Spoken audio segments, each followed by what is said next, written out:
Set. Tunatog yung bola tangan eh. Bola. Ayo. Executive Director in Environment. Bola benak. Thank you so much for coming to this event. Thank you. Your Excellency, how are you? Bola benak, Happy New Year. Happy New Year. And the host is Bulgaria Prime Minister. Bulgaria. I'm Peter Burke. Peter Burke. Bosso Laila. Oh, never will. Boss will live up there. Yes. Happy New Year. Happy New Year. Yes, sir. Hey, Pierre. Oh.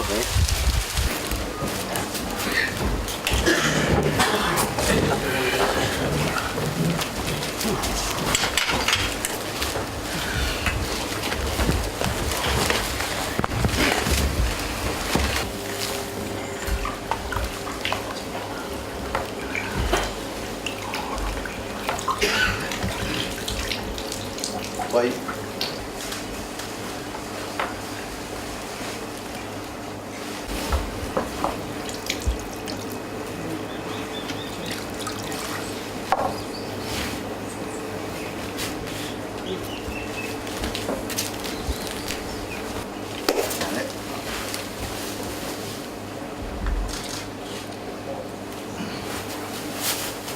Ja, tampol mo na ka.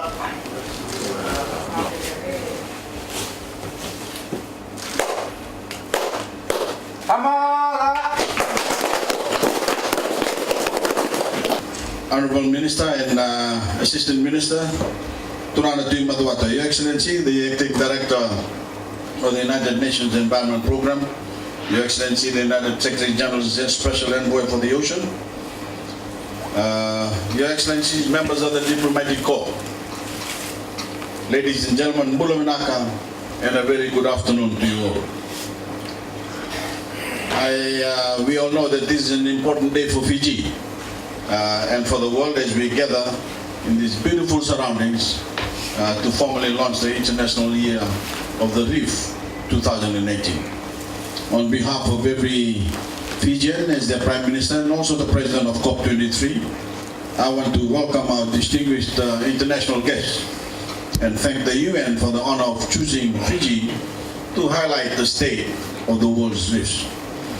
This is a global event of relevance to every single person on earth, but it is a particular resonance for the Fijian people because of where we are today, on the edge of one of the most precious national assets, the Great Sea Reef, or the Kaulevu Reef, as it is known in the Itaukei.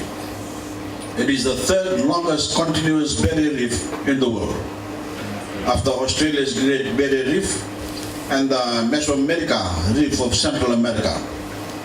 This reef runs for more than 200 kilometers from the northern eastern tip of Wundu, on our second largest island here in Vunulevu, to down south Mbua, on the northwestern edge, then across to the Watuira Passage, and along the coastlines of the Ra and Ba provinces of our largest island, Vitilevu, and of course into the fabled tourism playground of the Yasawas.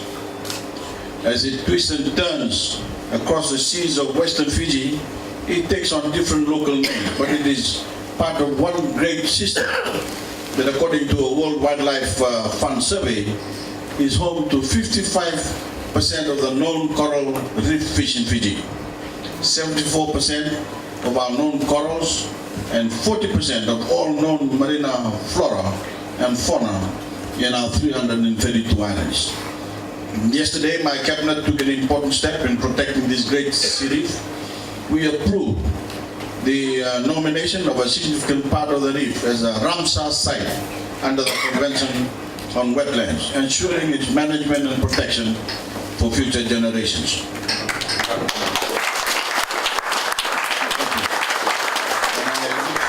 Returning here in the near future to formally launch this initiative. But in the meantime, I want to congratulate the Tui Maduata and his people and partner organizations like the WWF for your leadership. Throughout the world, coral reefs occupy less than 1/10 of 1% of the ocean floor.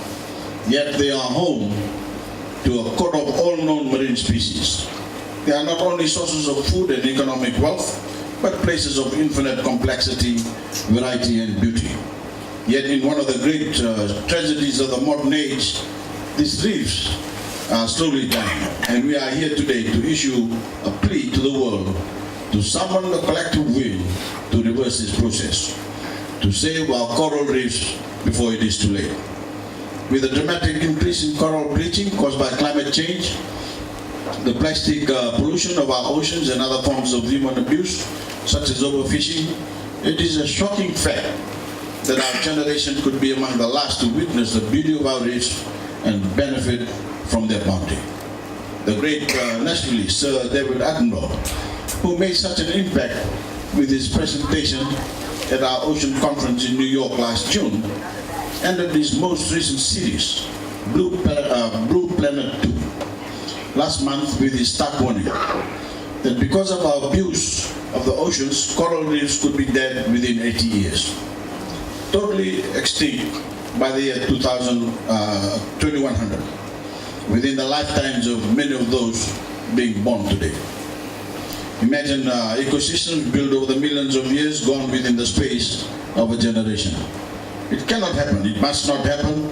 We must come together as a global community as never before to prevent it. And today, as COP23 President, I appeal to every single person on earth to join our struggle to reverse this process. We must do it, and we can do it by committing ourselves to change the way we live in relation to our surroundings, to live more in harmony with nature, and to join our grand coalition to make a difference. Governments at every level, civil society, the private sector, and billions of ordinary men, women, and children around the world, working together to replace the present culture of abuse with a culture of care. Your Excellencies, ladies and gentlemen, this is why, as the leader of a small nation in the Pacific, I took on the job of leading the global effort to decisive climate action, to link the global with the local, to link the lofty speeches calling for change in the great forums of the world with practical action in communities around the world, such as this one. And I say to every Fijian and those living on the edges of reef around the world, whether it is Australians around the Great Barrier Reef, Egyptians around the reefs of the Red Sea, the people of the Caribbean, the Indian Ocean, our Pacific neighbors, wherever you are in the world, you too can make a difference. Every person in our communities, from the very young to the very old, can be warriors for a more sustainable future and protectors of the health of our reefs. And above all this, the umbrella effort, if you like, is the duty of every nation, and especially the industrial nations, to join the global effort to tackle climate change, to reduce to net zero the carbon emissions that are causing global warming and the sea level rises, extreme weather events, and changes to agriculture that pose a threat to us all, including, of course, the destruction of our coral reefs that brings us all together today. Your Excellencies, ladies and gentlemen, I want to use this opportunity as COP President and as the new year begins to reaffirm Fiji's determination to continue to lead the global climate negotiations with absolute vigor, focus, and commitment. The COP23 negotiations in Bonn last November under Fiji's leadership was a great success with a range of important outcomes. And let me briefly outline some of them. We secured agreement on the 2018 Talanoa Dialogue, an inclusive process that allows the nations of the world as well as non-state actors to share stories and showcase best practices and urgently raise ambitions in our nationally determined contributions, the NDCs, to reduce carbon emissions. Our collective goal is to move closer to the more ambitious target of the Paris Agreement of limiting the rise in the global temperature to 1.5 degrees Celsius of the pre-industrial age. And we look forward to working with our Polish partners at COP24 to ensure that the Talanoa Dialogue delivers. We made significant progress towards clear and comprehensive guidelines for the Paris Agreement, which will make the agreement operational and need to be finalized at COP24 next year. The Fiji Momentum for Implementation decision adopted by the parties in Bonn underscores the importance of maintaining momentum as we move forward and the urgency of completing this work. We finalized the Gender Action Plan to increase the participation of women in the climate action process. And we finalized a local communities and indigenous peoples platform to give a greater voice to local communities and indigenous people in the climate negotiations and allow them to share their traditional knowledges and best practices. The parties adopted a decision that will strengthen the Warsaw International Mechanism for Loss and Damage, and they authorized an expert super dialogue at the end of April to raise awareness about the vulnerability of small island developing states and explore options to mobilize more support for those affected by climate change. Fiji made a special effort at COP23 to highlight the need for more affordable insurance for vulnerable countries and enable them to recover faster from extreme events like Tropical Cyclone Winston 2 years ago next month. We launched the Fiji Clearing House for Risk Transfer, a new online resource to help connect vulnerable countries with the best available information on affordable insurance and solutions. And in one of the most significant outcomes of COP23, we launched the Insure Resilience Global Partnership that will bring affordable insurance and other financial protection to millions of vulnerable people around the world. And as COP President, I'm especially grateful to Germany for the 110 million euros it has contributed to launch this landmark scheme, along with another 30 million pounds provided by Britain, and we urge other nations to contribute to this partnership. It is of vital importance to Fiji and every other vulnerable nation. Excellencies, ladies and gentlemen, time does not permit me, of course, to go into the detail of all the other COP outcomes that benefit Fiji and the rest of the Pacific. But I urge anyone with access to a computer to get a more comprehensive briefing by visiting our website at cop23.com.fj. But one of the most important achievements, and one that is of special relevance to all of us here today, has been the launch in Bonn of the Ocean Pathway Partnership.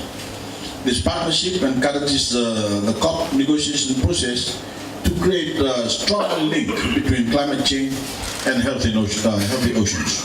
The two, as we all know, are inseparable, intertwined. And in the spirit of our grand coalition, we are bringing together governments at all levels, civil society and the private sector, plus all the existing ocean alliances and coalitions under one umbrella to consolidate the existing work that is being done to improve the health of our oceans and provide us with stronger coordination movement forward. The Ocean Pathway Partnerships will be co-chaired by Fiji and our friends from Sweden, who we are joining forces with again after our successful leadership of the first UN Ocean Conference. I also want to thank the United Nations for the commitment it has shown for this effort, not least through the appointment of one of Fiji's own, Ambassador Peter Thompson as Secretary General Special Envoy for the Ocean. Excellencies, ladies and gentlemen, in closing, I want to stress as COP23 President that it is absolutely critical that if we are to save our coral reefs, that the world embrace the 1.5 degree warming target and achieve net zero emissions within a few decades. As a landmark UNESCO report stated last year, achieving 1.5 is the only opportunity we have to save our reefs, the only way to avert extinction. And all around us, the evidence is mounting that time is, of course, running out. Excellencies, ladies and gentlemen, the global community must summon up all the collective will and ingenuity to confront this crisis head on. Because on present indications, we are losing the battle. And I repeat, the time is running out on us. To give our combined efforts on climate change the urgency it deserves. I have instructed the Fijian COP23 team that success in Bonn last November does not mean that we can rest on our laurels. As you know, we have the presidency of COP23 in 2018, and we hand over the presidency to Poland in 2018, in December, sorry. We intend to redouble our efforts as the negotiations continue right up to the time we hand over the presidency to Poland in December. And Fiji wants maximum momentum and ambition as this year progresses to hand over the negotiating process in the best possible shape and to work closely with our Polish friends such as we work with the Moroccans to ensure that we fulfill the task the world has given us. In an article earlier this week, the New York Times described the devastating effect of global warming on the world's reefs as akin to being ravaged by war. Excellencies, ladies and gentlemen, we are all engaged in a battle to save those reefs and a battle for the survival of our planet that we must win for ourselves and future generations. It will take courage, perseverance, and the ingenuity that humanity can master. But we have that ingenuity, know-how, and the enterprise to fast-track the development of alternative clean energy sources and make them more widely available throughout the world. And I remain convinced as COP23 President that however daunting it may seem, we can meet this challenge, and of course we will. I'm also convinced that by doing so, we gave our children and future generations here in Honolulu the ability to continue to enjoy our great sea reef and also reverse the degradation on other parts of the world. And with that sense of optimism and confidence, I now have the greatest pleasure in this magnificent setting in Fiji to officially launch the International Year of the Reef. Thank you. God bless you all. And to the owner of the resort to give final word of thanks before we move on to a photo shoot. And Dono.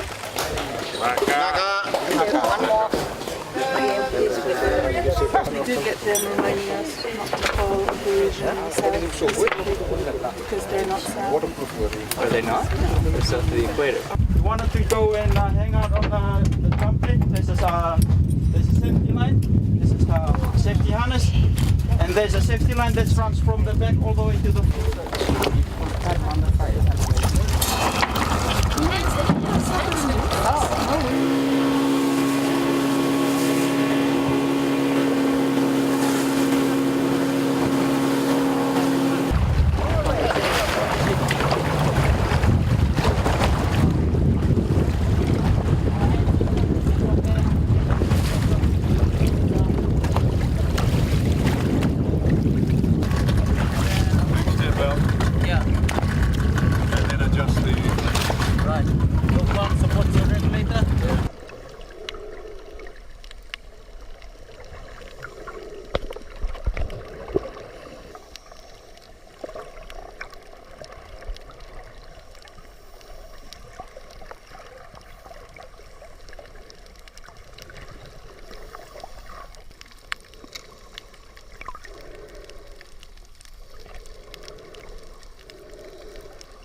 I was just praying that we would get some sunshine today, and look at the weather conditions.